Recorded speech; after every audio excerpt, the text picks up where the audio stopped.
Sigorsa min feddu ya malejata wani wani ya amba kanani da seta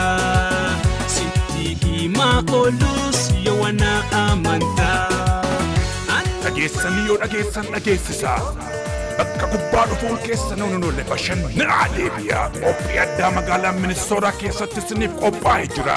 adoolessa 20-21 saaliyaa saami Queen of Oromoo akkasumas Habtaamuu Lammuu tokko qabnaadhaaf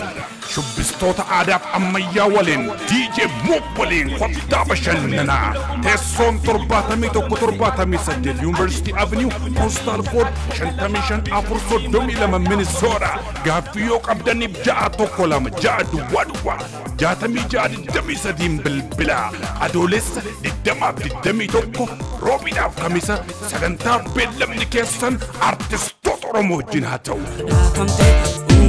Badafamte takkalee singeessu alafa mallika Kudda fuudhee si fenniina duulee Kudda fuudhee si fiatona fuutee jalallee fiirraa hin sodaatin narraa hin sodaatin hin fagaatin narraa